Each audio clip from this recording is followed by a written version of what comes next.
How's it going, guys? My name is Zach with the Movie Castle, and today we're going to be taking a look at The Leprechaun's Christmas Gold. This is from 1981, directed by Arthur Rankin Jr. and Jules Bass, so another Rankin and Bass animated Christmas special. Those are always fun. This is directed by Art Carney, Peggy Cass, and Bob McFadden. And so basically, a little bit ago, I saw that they put out this Blu-ray collection, all the Rankin and Bass animated Christmas specials, all in one place. That's really, really great. But 18 of them. Yeah, 18. We're gonna get some obscure ones in here. And I was looking through the list of shorts, and the second to last short, The Leprechaun's Christmas Gold. I'd have to admit, until I picked up this, I hadn't heard of this one. And it was actually really interesting because you look at a lot of other Rankin Bass stuff, you've seen it a million times. You know all the little story beats. But to say, hey, this is something completely new that you've never seen before, there is a bit of excitement and adventure in that. And I will say that when it comes to movies and stuff, I'm always kind of excited by the obscure stuff. It's a fun little mystery, you know. Everyone talks about Rudolph and Frosty, but I get this pack and I see it has The Leprechaun's Christmas Gold. I want to see what's up with that. And yeah, we get classic Rankin and Bass stop motion animation. They've been doing it for forever, so it's really fluid and smooth. And we get some cool little moments, some fun little songs. It's not as iconic as the past stuff, but it is really interesting, and we get, you know, even this like earthquake sequence in here that's pretty cool. So it's the classic animation, it's the classic songs, not their A game or anything, but it's still pretty cool for what it is. The biggest thing though, this is barely a Christmas movie. There's a Banshee character that has to get some gold from the leprechauns before Christmas, and there is a plot where he's looking for a Christmas tree, but it's very minimal Christmas stuff, and I can't confirm this, but I have a sinking suspicion that this should have been a St. Patrick's Day Rankin and Bass special, but someone probably said, rewrite it to put Christmas in there because we're the Christmas company, right? Personally, I think this is a better St. Patrick's Day watch. Just pretend they're saying St. Patrick's Day when they talk about Christmas.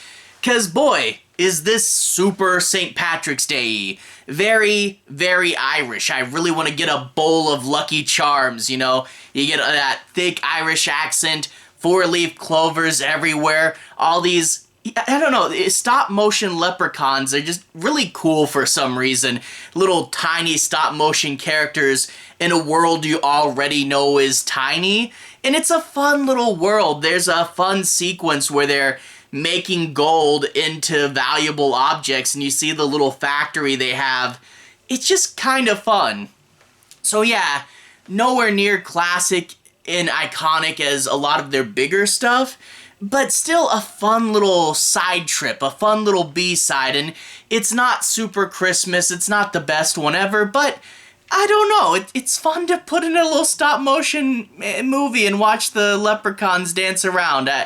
I don't know, maybe I'm easily amused. Let's talk a bit about the plot. I'll try to be avoiding major spoilers, but I do want to analyze a few pieces of this. But anyway, we open up with this kid on a boat, and the captain says, I forgot a Christmas tree. There's an uncharted island over there. You go ashore, and you get the tree off of it. And of course, he's gonna be left on this island unsupervised for quite some time. Good, responsible captain there. Just send the boy on there. Don't check on him. We're gonna do who knows what while he goes on his little adventure. Anyway, he sees, as he's trying to get the tree out, some leprechauns, and he's like, huh, leprechauns, that's weird. Isn't it funny how people in some fantasy films just don't react to strange stuff? And also, speaking of not reacting, the leprechauns go, "Hey, isn't that cursed tree? You think we should stop him?" But it's too late, and all of a sudden the Banshee shoots out of the ground once he pulls the tree out. So evil has been unleashed again. What is the evil? What's going on here?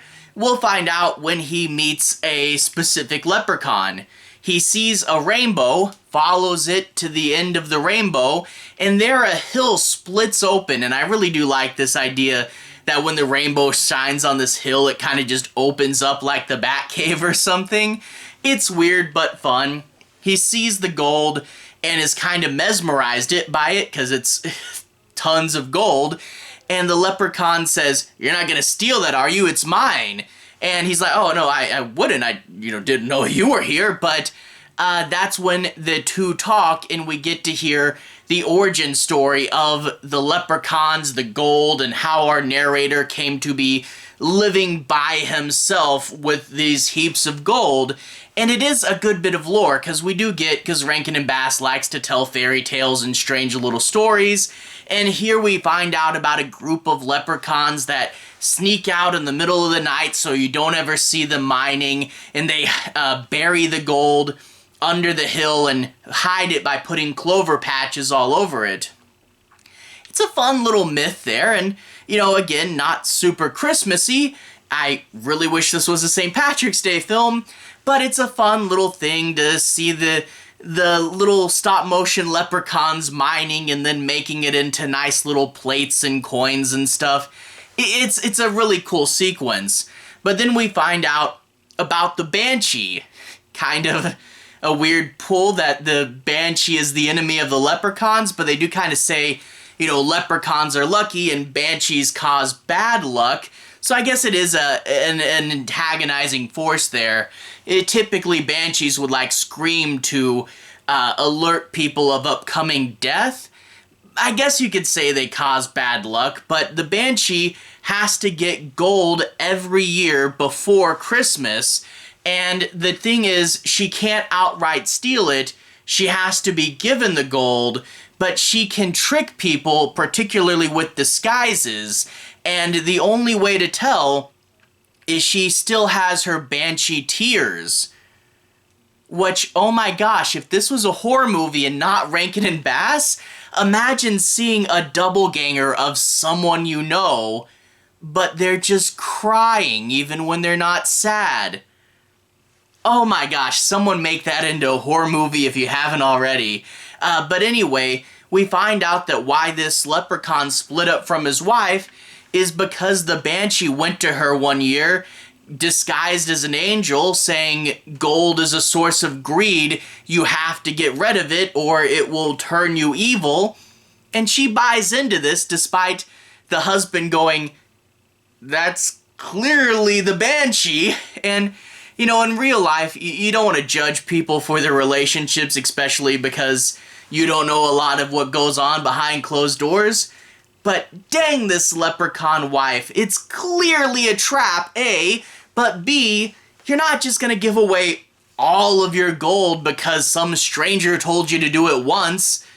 I guess there are people like that, though. But yeah, they split off and now the leprechaun's all lonely. It's not super deep and explored, really, but talking about separation in a sweet old couple, kind of a mature theme for Rankin and Bass.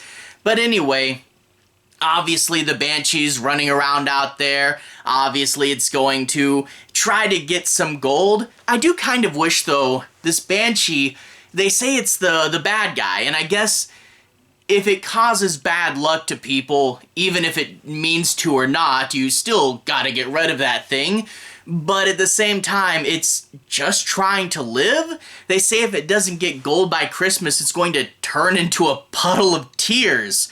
Gee, that's kind of dark, I do wish they made it a little more nefarious and outright evil, because just trying to live isn't really that bad thing. It's almost more, instead of a man versus man plot, it's almost man versus nature, because she wants to live and the bad luck seems to just be incidental, I don't know. this is a kid's cartoon. It's not a multifaceted character study or anything. I do wish we got to know more as to why she's evil, but she does cause bad luck, and we don't need that, so let's get her out of here. Anyway, though, I did like the special. Again, not super Christmassy, a little weird and random, and really should have been a St. Patrick's Day movie, but I did like going into Rankin and Bass and knowing nothing at all about what's going to happen. Yeah, maybe if they had based it on an existing song, it would have had more structure to hang on to. It's not a classic or anything, but I still thought it was a fun little adventure. Anyway, to everyone who's watched so far, thank you for watching.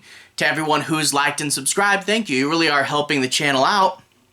I'll leave a relevant playlist on the bottom. This should be my Rankin Bass playlist. I've talked about a few of them, and I aim to knock out a few more, hopefully, as I go on. Anyway, have a good day. I'll see you guys again very, very soon. Relevant playlist on the bottom. Have a good day now.